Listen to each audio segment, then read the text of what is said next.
Radio Open FM présente Coachez-vous, votre rendez-vous conseil en développement personnel. Laurence Moreau, coach afro-mental, vous accueille pour 1 heure de conseil et apprendra à oser pour que tout devienne possible. Mesdames, mesdemoiselles, messieurs, bonsoir. Bonsoir Joachim, comment vas-tu ? Bonsoir Laurence, bien. Froidement. Tant qu'on est un peu au chaud, ça va bien. Oui, hein. Toi avec ton écharpe, moi je suis arrivée avec mon bonnet, avec mon pompon. Une petite laine, j'ai mis une petite laine. Oui, écoute, je pense que c'est nécessaire, parce que là... Ça fait du bien. Oui, il fait un peu froid, donc bonsoir. Comment tu vas ? Ça va et toi ? Très bien, ça a été ta journée à l'école ? J'étais pas à l'école, j'étais avec toi. Ah oui, c'est vrai. Non, tu n'étais pas avec moi, mais tu travaillais. Je travaillais pour toi. Oui, c'est juste. C'est vrai que cette semaine-ci, tu n'es pas à l'école. Alors moi, je m'y perds dans les agendas. Donc, ça a été tes 2 semaines précédentes. Ça a été bien, c'était bien.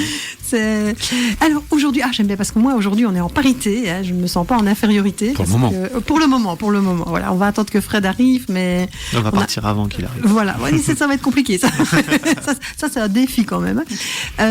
Et donc, en fait, aujourd'hui, nous recevons donc une invitée qui va parler de son métier, de son activité.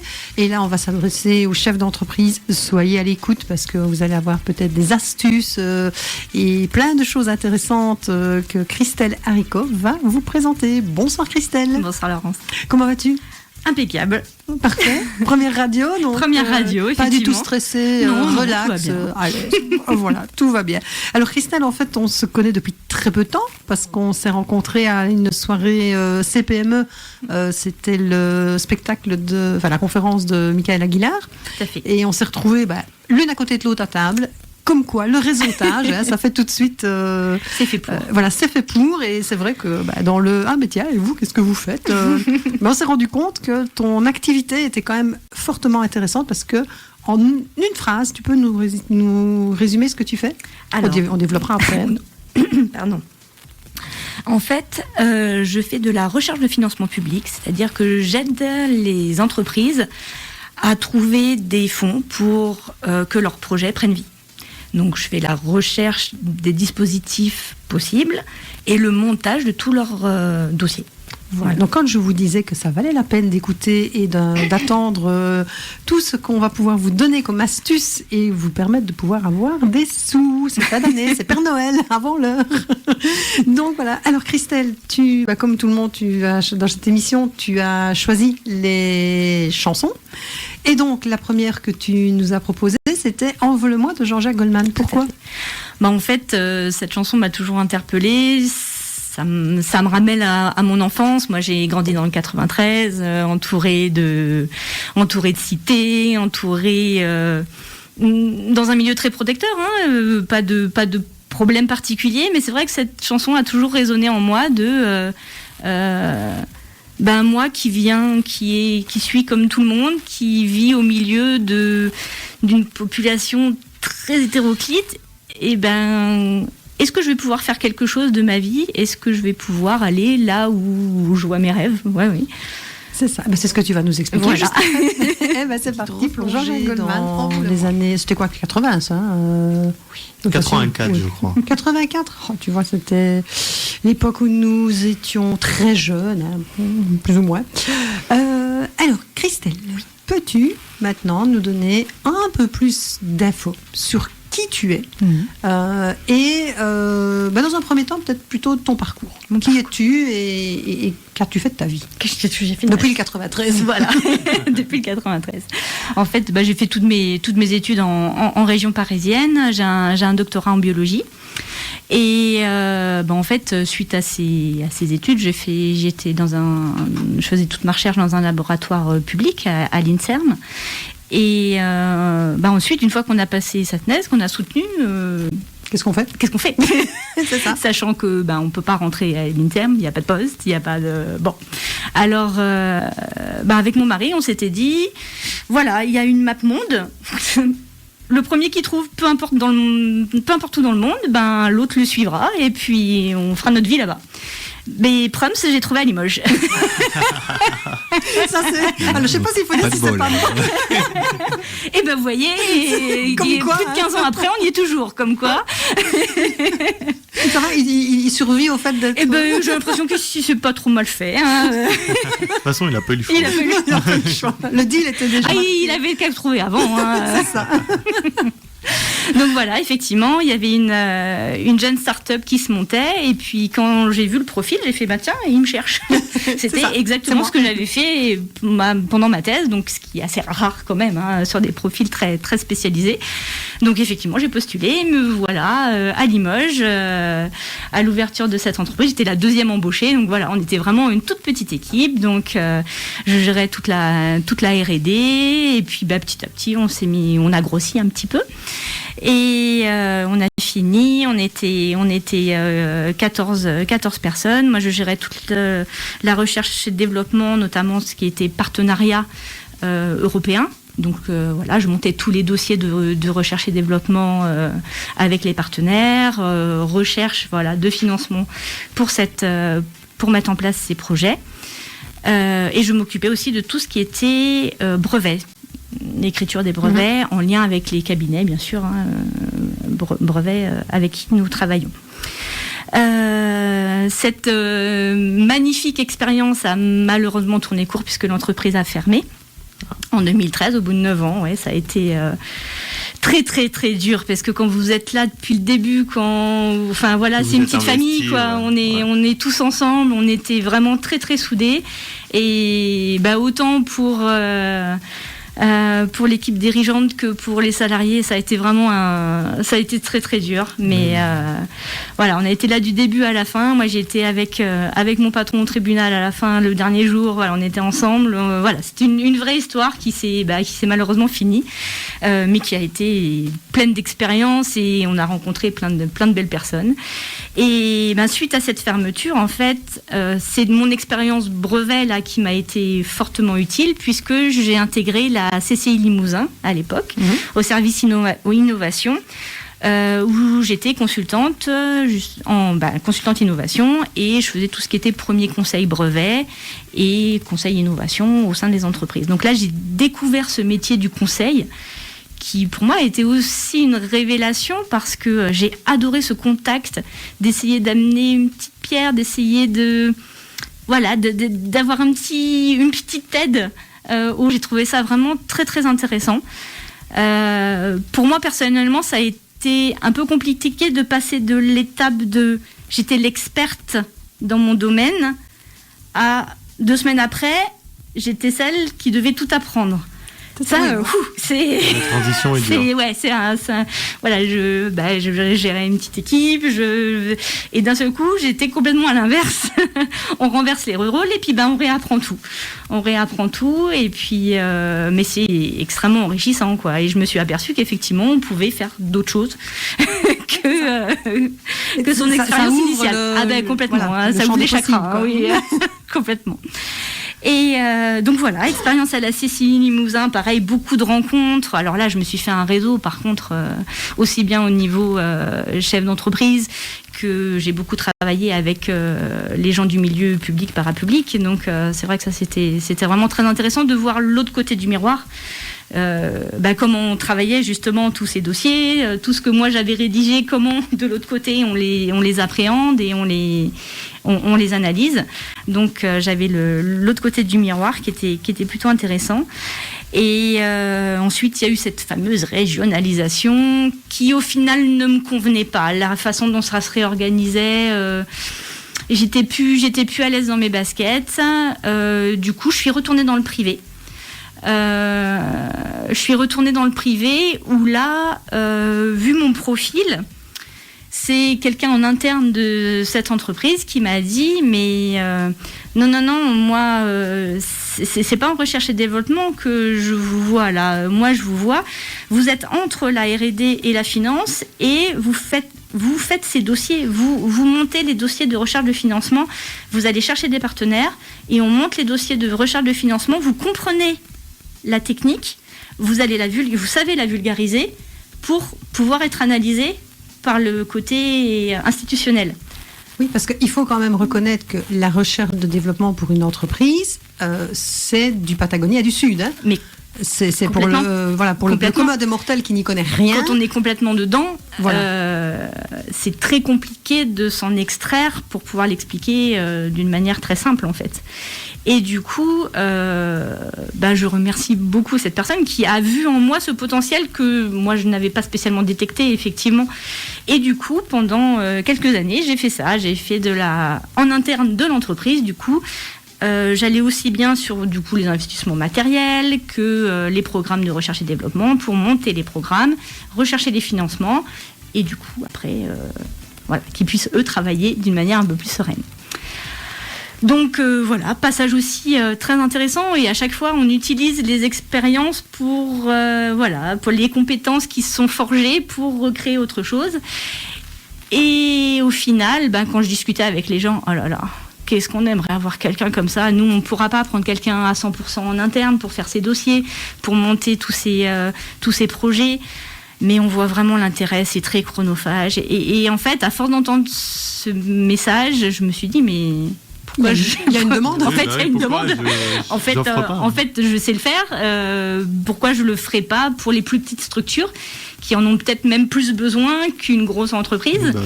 Donc, ça a germé petit à petit. Et puis, je me suis retrouvée aux 5 jours pour entreprendre à la CCI. Et puis, maintenant je suis là. J'ai créé depuis maintenant presque 2 ans. Et c'est ce que je fais. Je propose aux gens ce montage de projets, de recherche de financement pour qu'eux puissent se développer. Voilà. Et avec l'arrivée du Covid, ça a dû pas mal aider, non ? Dans la recherche de financement. Tout au départ, j'ai créé 2 mois avant le premier confinement. Donc, bon timing. Bon timing, j'étais super bien.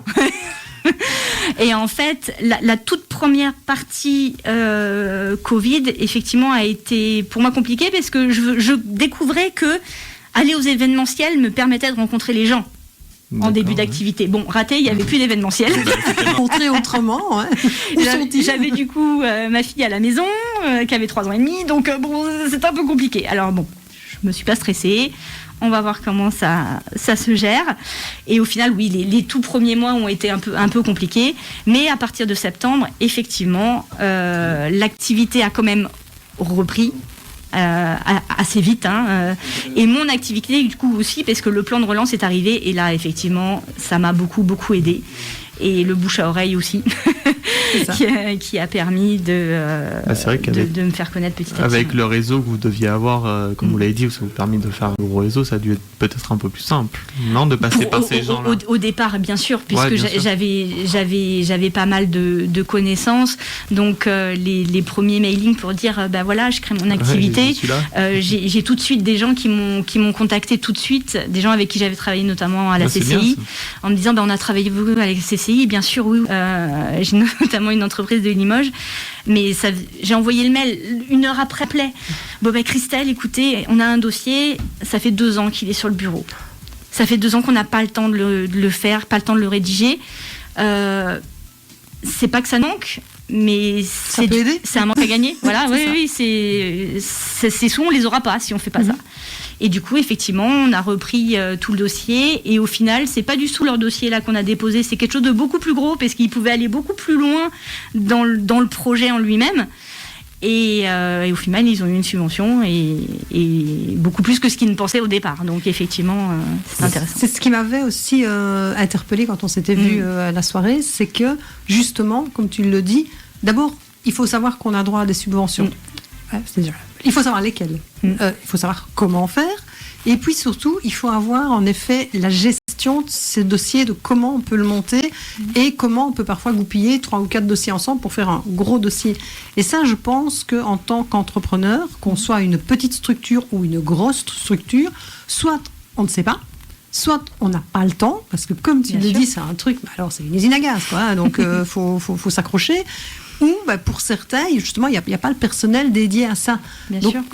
À ce niveau-là, je suppose que le fait d'être freelance, les entreprises, en fait, c'est beaucoup plus intéressant pour elles parce que tu interviens Et en fait, elles travaillent avec toi juste le moment où elles ont besoin, et puis après, ça te permet toi, de travailler le pour moment où quelqu'un elles ont d'autre. besoin, et puis effectivement, ça permet d'optimiser. Moi, quand j'arrive, généralement, on a un premier rendez-vous, on fait un petit 360 de l'entreprise. J'essaye de voir quels sont les postes, quels sont les projets, quels sont les points qui peuvent être finançables. Et effectivement, après, pouvoir faire une enveloppe globale, faire quelque chose de structuré, comment on le monte, comment on le tourne, comment on va le rédiger pour que ça soit attractif. Et après, l'idée n'est pas d'aller flouer les institutions. Moi, on est déjà venu vers moi en me disant, voilà, moi je suis un chasseur de sub. Ben non, monsieur, moi je veux pas travailler avec vous. Ces subventions. Un chasseur de sub. Oui, un chasseur de sub. On est venu vers moi. Bah, c'est des gens qui, peu importe, on va tourner le projet pour qu'il rentre et qu'il soit financé. Oui, peu importe ce qu'on fait, on va le grossir, on va mettre des gros montants pour avoir des grosses subventions. Et mais alors moi, ça, c'est pas du tout ma volonté parce mais surtout, que si l'entreprise tombe, tu tombes aussi. Enfin, si vous faites avoir, non, même pas. Ben moi non, entre guillemets. C'est vous que Stock a monté le dossier. Oui, mais non, pas même du pas. tout. Non, je sais pas, j'aurais pu penser. Non, c'est l'entreprise qui a un souci. D'accord. Après, voilà. Alors après, c'est entre moi et moi-même, et surtout que tous ces financements publics, c'est quand même nos impôts. Oui, bah oui. Donc, je sais pas, j'ai pas envie qu'on utilise mes impôts n'importe comment. Oui. Et aider les entreprises, faire des projets pour qu'elles puissent peut-être faire un pas un peu plus grand qu'elles pourraient le faire sans ces subventions, oui. Faire n'importe quoi, non, ça m'intéresse pas. Donc, ce que je peux apporter, je pense aussi, c'est justement tout ce réseau institutionnel, c'est-à-dire que y a pas mal de chargés de mission, notamment à la région, à Limoges. On a plusieurs dossiers ensemble. Quand on se fait des points mensuels pour savoir où on est tel et tel dossier, eux, ils ont un interlocuteur. Initialement, certains étaient très réticents, effectivement, et n'aiment pas trop ne pas être en direct avec les entreprises. J'espère leur montrer qu'au final, ça se passe très bien et que je ne suis pas là pour les couper de l'entreprise, au contraire, mais pour leur en amener, puisqu'il y en a qui n'iraient pas si je ne suis pas là. C'était pas là. Et au final, c'est plus efficace pour eux, puisqu'ils ont un interlocuteur qui va comprendre leurs demandes. Puisque des fois, les chefs d'entreprise, il va noter dans un coin, il me faut tel papier, il va pas le renvoyer tout de suite. Voilà, ça se perd. Moi, au moins, je sais, tac, tac, tac, tel dossier, il faut que j'envoie ça, hop. Et au final, moi, c'est hyper pratique parce que effectivement, j'optimise la chose. J'essaye d'être le plus clair possible avec les institutions pour que ça aille plus vite. Alors, je rebondis sur ce que tu disais. La semaine passée, en fait, on recevait la responsable de Initiative Creuse, donc qui accompagnait les chefs d'entreprise, les futurs chefs d'entreprise.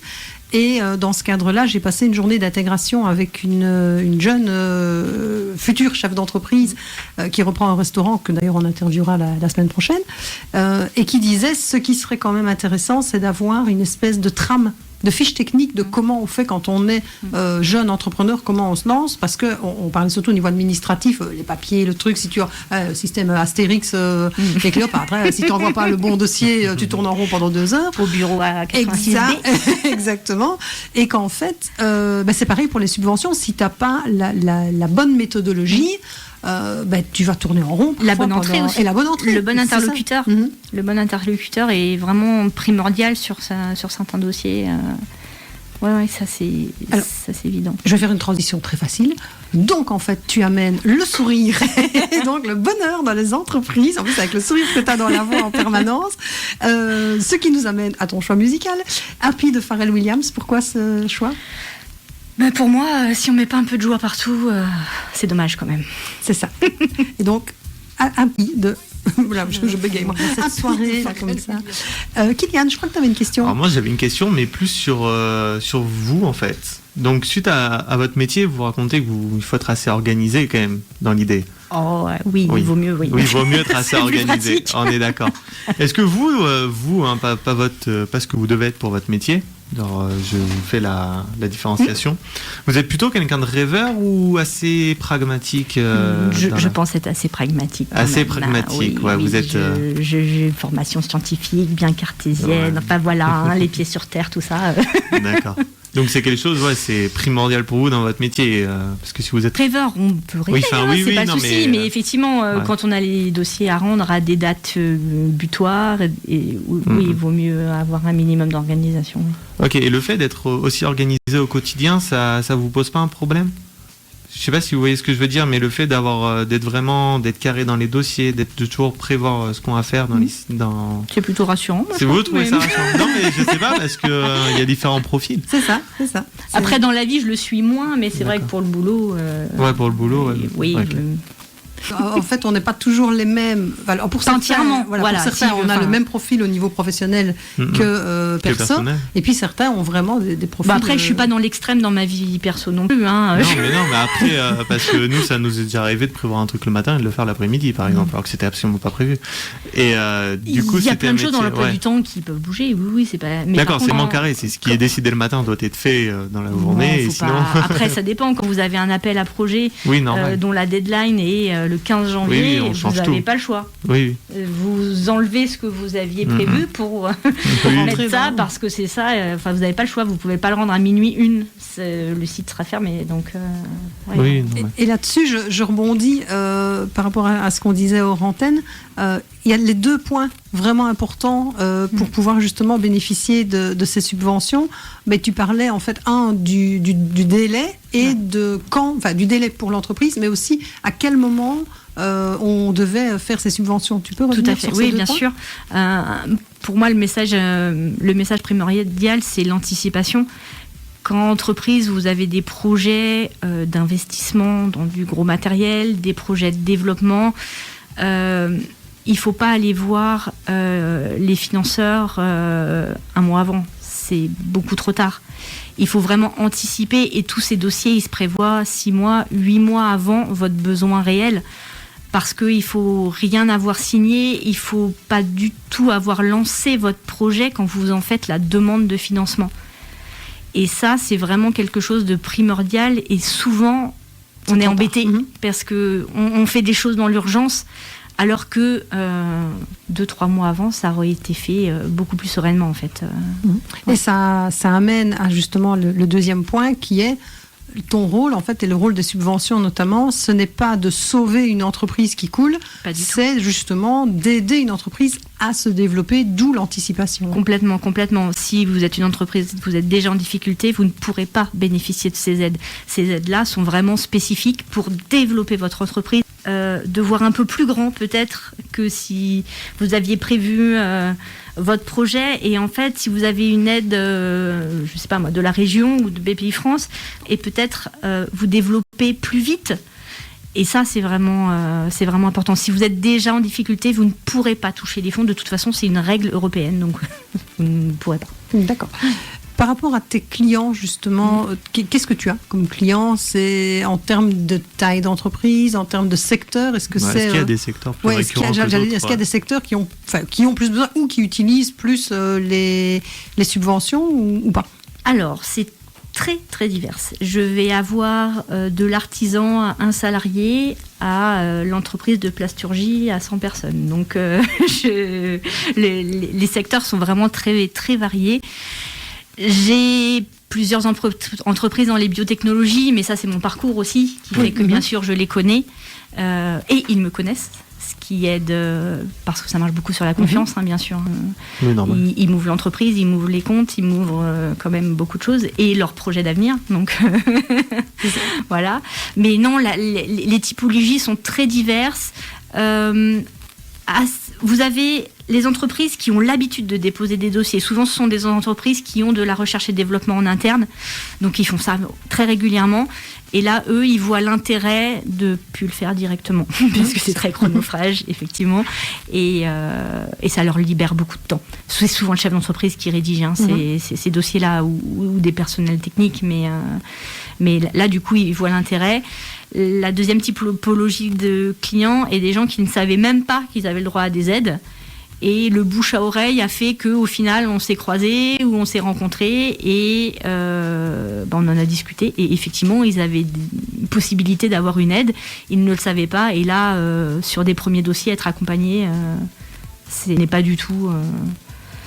ça peut être compliqué et on peut se faire déborder pour, au final, moi qui ai le recul, je dis non, vous inquiétez pas, ça se gère, le gap que vous avez à passer, il n'est pas très important. C'est ça. Par rapport à ce que tu disais tout à l'heure, tu as dit, j'ai utilisé toutes les ressources et tout ce que j'ai emmagasiné sur justement les jobs précédents. Si tu devais mettre 4 points en évidence de ton parcours professionnel, alors de manière chronologique ou pas, hein, mais que tu as, qui font maintenant celle que tu es au niveau professionnel ou personnel. 4 points donc de mes entre guillemets compétences acquises. Oui, de compétences acquises. Le point de départ, il est bien sûr dans la R&D, puisque si dans la R&D, tout chercheur fait des dossiers de demande de financement. En fait, ça devient la base du métier presque plus que la recherche en elle-même. C'est trouver les fonds pour faire de la recherche. Donc, effectivement, si j'étais pas passée par là, j'aurais pas découvert tout ce monde. Mon deuxième élément, ça a été la découverte du conseil, où là, j'ai vu effectivement un nouveau monde et l'intérêt de pas être soi sur le devant, d'être à côté, de voir les autres réussir. Et moi, je trouve ça génial. Me dire, un tel, ils ont réussi dans leur entreprise, ils ont réussi dans leur projet. J'étais là. Et j'ai pas besoin d'en recueillir les fleurs, je m'en fiche, mais je suis super contente de les voir réussir, en fait. C'est ça, c'est l'accompagnement, en fait. Ouais. Ça, c'est vraiment un point qui me plaît, qui me touche, ouais, vraiment. De voir que les gens réussissent, ça fait plaisir. Les qualités ? Non, là, on a deux. Allez, deux qui ont été développés. Il y avait le côté organisationnel aussi que j'évoquais tout à l'heure. Ça s'apprend en vrai. Oui, ça s'apprend. Parce que quand on sort d'école, on n'est pas organisé. Il faut dire les choses comme elles sont. Non, mais ça en tout cas, pas organisé pour la vraie vie. Oui, non, mais c'est après, je connais plein de gens pas organisés qui font des demandes de subventions et puis qui s'en sortent. Non, mais après, c'est vrai que c'est intéressant. J'écoutais Edouard Baird qui disait que l'école, elle formait pour la vie d'aujourd'hui, mais pas pour la vie de demain. Sauf qu'en fait, on vit dans la vie de demain, on vit pas dans la vie d'aujourd'hui. C'est vrai que ça doit beaucoup se voir des gens un peu old school, peut-être, au sein des différentes entreprises. Ah bah oui, ça qui en fait, ils n'ont aucune idée du monde dans lequel ils vivent. Il y a des grandes différences de typologie, mais complètement. Ça, c'est flagrant, mais... on travaille très bien avec les uns et avec les autres, hein, c'est pas un souci. On s'adapte. Quel est pour toi, par contre, quelles sont les plus grosses difficultés que tu rencontres dans ce milieu, enfin dans ce métier plutôt? Je suis pas quelqu'un qui reste sur les difficultés. Pour moi, si je suis là, c'est que je vais réussir. Enfin, c'est que je dois y être. Et puis, du coup, difficulté. Ou point d'attention. C'est de se faire confiance, presque. C'est de se faire confiance, de se dire que, effectivement, les gens, ils ont besoin de vous et vous êtes capable de répondre à cette confiance. Parce que eux, ils jouent gros. Vous, c'est un dossier que vous remplissez, tout ça, mais c'est combien d'emplois qu'il y a derrière si ça marche pas? C'est combien Oui, non, mais oui. Mais en fait, cette pression, faut pas se la mettre parce que sinon. Je pense que ce point, et je dirais de ce que tu dis, c'est une compétence aussi qui s'acquiert, c'est cette notion d'arriver à pouvoir avoir cette vision à 360 degrés, mais aussi cette vision globale de l'entreprise, parce que ce n'est pas que la subvention là maintenant pour ce projet-là. Non. C'est aussi toute la traçabilité du projet derrière. C'est bien sûr, parce que c'est pas un projet comme ça, c'est un projet qui doit au final économiquement être viable. Il va ramener des emplois, comment ? Éthiquement aussi, non ? Éthiquement, mais bien sûr. Enfin, tout rentre en compte. Et maintenant, aucun projet ne sera validé, ne sera financé si tous ces points-là ne sont pas regardés. Le développement durable, c'est des sujets d'actualité, ça. Mais bien sûr. C'est impensable aujourd'hui de ne pas parler de. C'est pas pensable de ne pas y penser. C'était ma question suivante. C'est pas pensable de ne pas y penser. Depuis que tu travailles dans ce domaine-là, est-ce que tu as vu des évolutions sur les projets, sur la manière de monter les projets, sur le mot m'échappe, les subtilités des projets, ou en tout cas les points, j'arriverai pas à retomber sur mon nom, mais c'est pas grave, sur les points que les entreprises, ou que les organismes qui financent demandent vraiment avant de valider un projet. Grosse évolution effectivement sur l'éthique environnementale. Comment on réfléchit à son projet, comment on le voit dans l'avenir, comment on va le faire évoluer, si c'est un produit, comment on va le recycler. Si vous n'avez pas pensé à tout ça, ça va vous aurez du malus, c'est obligé. Et ça, avant, les financeurs ne le regardaient pas. Mais maintenant, c'est un point primordial, bien sûr. Par rapport justement, on va revenir sur le Covid, est-ce que tu as vu une différence auprès des entreprises dans la manière justement de se positionner par rapport au fait de se projeter, puisque avant c'était facile de se projeter sur on va faire ça dans 1 an, dans 2 ans, dans 3 ans, et là depuis 1 an et demi on est tous un peu en train de naviguer à vue, donc est-ce que tu sens cette différence chez les chefs d'entreprise? Tout au début, j'ai l'impression que c'est passé assez vite, et il y a beaucoup d'entreprises qui ne sont vraiment arrêtés que 2 mois en fait. Et en fait, sur les entreprises que j'ai accompagnées, il n'y a pas eu il y a eu des soucis économiques, il y a eu, oui, bien sûr, et c'est indéniable, mais pas trop cette angoisse du futur quand même. Beaucoup de choses sont reparties malgré tout assez vite. Assez rapidement. Et les entreprises qui ont été vraiment en difficulté, souvent elles étaient déjà limite avant. Les entreprises qui étaient solides ont continué à être solides, et suivant les domaines d'activité, ça a même beaucoup plus progressé pendant le Covid qu'avant.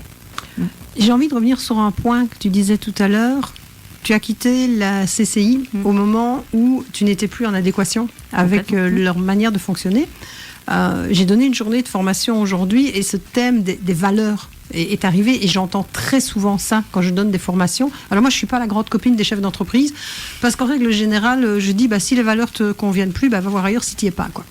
C'est pas ce que le chef d'entreprise a envie d'entendre, mais d'un autre côté, oui, mais moi, si on n'est pas bien dans son quotidien, et on fait pas du bon boulot, mais donc de toute façon pour les chefs d'entreprise c'est pas intéressant non plus de garder. Ils sont pas productifs, ils sont pas motivés, donc comment tu t'es à un moment donné rendu compte justement que les valeurs que tu prônais n'étaient plus en adéquation avec ce que l'organisme pour lequel tu travaillais était devenu? Quand on se réveille le matin et qu'on se dit attention, comment je vais faire ma journée aujourd'hui, enfin quand on n'a plus cette envie, quand on n'a plus cet entrain d'y aller avec le sourire et d'y aller avec l'envie, je pense qu'il faut se poser des questions. Moi je suis pas quelqu'un qui reste pour rester. Je donne tout ce que je peux quand j'y suis. Si un jour ça me convient pas, c'est pas grave. Il n'y a pas besoin de se disputer. Il n'y a pas besoin de. Je suis plus en adéquation avec le poste. Voilà, je change. C'est ça. Et qu'est-ce que tu dirais à quelqu'un qui justement se pose des questions en se disant oui, mais tous les risques de si je pars et blabla et blabla. Oui. Qu'est-ce que tu as envie de lui dire? Est-ce que vraiment ce risque est réel? Si on n'est pas bien dans sa peau, de toute façon, on ne fera pas du bon travail. Et que c'est qu'on n'est pas à notre place et qu'il faut la trouver, tout simplement. Moi, je ne suis pas pour rester quand on n'est pas bien, quand on n'est pas... la politique de l'autruche, c'est pas... Non, je me reconnais pas dedans. Donc, Et puis au final, c'est même plus dangereux qu'autre chose. Oui, et puis tant pis. Il y a quelques mois de chômage, on va se retourner. Et au final... C'est un nouveau départ, donc c'est cool. C'est un nouveau départ, c'est ça. C'est un nouveau départ. Attention quand vous faites tourner la map monde, sinon vous allez atterrir à Limoges. Donc... C'est dommage parce que c'est grand quand même. Oui, c'est ça, le monde est grand encore. Mais oui, mais vous voyez, on y est très bien. On a souvent on se sent inférieur, souvent. On entend beaucoup ce discours-là. Et soyez fiers parce qu'on est bien ici. Et quand on arrive, même de région parisienne, le Graal, non, en fait, on est beaucoup mieux ici. Mais je confirme, pour être venue de l'autre côté de la frontière, comme je dis toujours, je suis arrivée sans savoir où je tombais. Mais alors, franchement, je veux absolument pas du tout repartir. Donc ça, c'est clair. Alors, pour permettre à Joachim d'anticiper, il reste encore 2 musiques que tu avais choisies, sauf que on blablate et au final on n'arrivera pas à passer les 2. Donc tu préfères laquelle? Soit deuxième Goldman, soit la petite dernière Bon, on va faire la petite dernière. On laisse faire la petite dernière. Alors pas tout de suite, mais comme ça Joachim peut bidouiller le système. Ça sera mon petit coup de cœur. Voilà. Kylian, qu'est-ce que tu aurais encore comme question? Comme question, alors, peut-être plus par rapport avec la jeunesse, moi. Oui. Parce que c'est ce qui m'intéresse peut-être le plus. Ah bon? Non, mais sans parler de ce que ça me concerne, mais peut-être plus aujourd'hui à quelqu'un qui ne sait pas trop où il veut aller, qui est un peu perdu. Qu'est-ce que vous direz à quelqu'un qui a envie de se lancer, mais qui voit la vie un peu en flou? Qui veut se lancer dans l'entrepreneuriat? Voilà, qui veut se lancer dans l'entrepreneuriat ou dans la vie active, qui a envie de s'en sortir, quoi. Mais si on se lance pas... Oui, forcément. Voilà. Mais par contre, il faut faire des choses qu'on a envie de faire. Il faut vraiment être à l'aise dans ce qu'on fait et se lever le matin avec le sourire. Si on n'a pas envie de se lever, si on n'est pas content d'aller faire ce qu'on fait, il y a quelque chose qui ne va pas. Donc, donc le plaisir avant. Oh oui, ouais, oui. De toute façon, il ne faut pas oublier qu'on passe quand même plus de temps au boulot que dans sa vie privée ou dans sa vie familiale. Donc, si on n'est pas bien. Donc clairement, si on n'est pas bien, ça va d'ailleurs rejaillir sur le corps. Et ça se ressent le soir. Hein, et ça se ressent le soir, oui c'est ça. Quoi. Si tu as passé une journée pourrie et que tu rentres chez toi, en général, la famille et le conjoint, c'est eux qui encaissent, ça très souvent, c'est les exutoires. Quoi. Christelle, oui. Comment tu résumerais en 3 mots ton parcours? Comment je résumerais en 3 mots mon parcours? Joli. Ça, c'est bon. Inattendu. Oui, c'est inattendu. Mais, oui, vas-y. Bonjour Fred, d'ailleurs. Bonjour Fred. Bonjour. Moi, j'aurais une question. Parce que j'ai un copain qui voulait investir sur une entreprise. Alors, j'entendais bien le côté éco-responsable, et ça, il envisageait de faire des voitures électriques, mais il ne sait pas comment recycler le matériel. Et puis, il y en avait un autre aussi qui voulait faire de l'électricité avec du nucléaire, et il ne sait pas comment recycler. Alors, j'entends bien l'éco-responsable, mais ça marche comment? Alors là, je ne suis pas dans la technique. Hein, Bon, alors les garçons, si on répond à ça, vous n'avez pas d'émission. Je voudrais pas dire, mais si vous voulez qu'on fasse votre émission, si vous voulez faire votre émission après. Non, c'est ça qui est... Quoi, c'est... Ce qui m'interpelle, c'est qu'à un niveau très local, on pense à éco-responsable, on envisage tout ce qui est recyclage, etc. Et puis à très grand niveau, quand il y a énormément d'argent qui est mis sur la table, l'éco-responsabilité disparaît. J'ai pas encore fait les dossiers du gouvernement, je sais pas, mais ça va peut-être bientôt venir. Ça va sûrement, oui. Alors, avant de terminer et de faire le débriefing avec toi, comme on a toujours plein d'idées qui nous viennent en dehors des sessions où on papote, on est en train d'imaginer avec Kylian, Joachim et Christelle aussi l'émission du 20, c'est ça, du 20 décembre, qui sera une émission donc spéciale Noël. Et petit teasing, alors rien n'est encore préparé, là on vous le jette, mais en pâture, ça sort de l'œuf. Hein. On voudrait pouvoir faire une émission en fait où vous nous racontez votre meilleur moment, alors de Noël, mais plutôt on va dire en entreprise. Vous savez, notamment pendant ces fêtes du personnel, ces fêtes de Noël, voilà. Alors que ce soit les fêtes organisées par l'entreprise ou des fêtes organisées entre collègues, il se passe toujours des trucs. Parfois, il y a des rencontres, des couples, des gaffes, des anecdotes. Donc, en fait, on va vous donner de pouvoir nous contacter via le site de Radio Open FM, donc l'adresse mail principalement. Que maintenant j'ai retenu, donc contact@radioopenfm.fr. Tu vois, après 4 ans, il n'est jamais trop tard. Et comme ça, on fera des petits appels à témoins avec, vous pourrez même venir, soit venir dans l'émission, ou alors vous nous appelez sur le numéro de téléphone. Alors là, par contre, Joachim, il faut que tu le donnes. On les appellera. Voilà, ou on vous appellera. Et donc voilà, donc on va mettre ça sur les réseaux, sur le site, donc en partenariat avec Radio Open FM. Alors on va mettre Sébastien, il n'est pas encore au courant de la boucle, mais voilà. Très matériellement, le meilleur moment, c'est quand le patron verse la prime de fin d'année. Hein. Oui, mais voilà. Tiens, en parlant de ça. En parlant de ça, justement, j'avais 2 mots à dire. Noël approche, il me Je vais en parler à mon patron. Je vais en parler à mon patron. Écoute, je vais en parler à mon associé qui est à la maison et puis je reviens vers toi. Christelle, en tout cas, ce fut un réel plaisir. C'était vraiment un bonheur de t'avoir, en plus avec le sourire et la bonne humeur que tu partages. Je pense que ça va être très difficile de me réécouter, d'entendre ma voix, mais ça c'est... C'est pas grave, c'est comme tout le monde, je crois. Non, mais elle passe très bien, je trouve. Franchement, c'était très bien, c'était très fluide. Donc, mais non, pas de souci, on est bien accompagnés. C'est un moment de partage et de plaisir, pas de souci. Écoute, c'était vraiment un très très bon moment pour nous aussi. Kylian, un commentaire ? Non. Non, pas spécialement, merci. Alors, le dernier choix musical que tu nous avais proposé, c'était Le Cadeau de Jérôme Fortin. Tu peux nous détailler un petit peu ? Ça c'est très très personnel, effectivement. On a eu beaucoup de mal à avoir notre fille qui est arrivée au bout de 11 ans. Donc ça a été très très long et très difficile. Et en fait, quand elle est née, mon mari avait acheté ces petites berceuses. Et en fait, j'avais ma petite dans les bras et on a commencé à les écouter. Et voilà, ce qui devait arriver arriva, les hormones aidant, j'étais en larmes. Et ça fait 5 ans qu'on écoute tous les soirs ces berceuses. Et je sais pas si c'est pour elle ou pour moi, mais...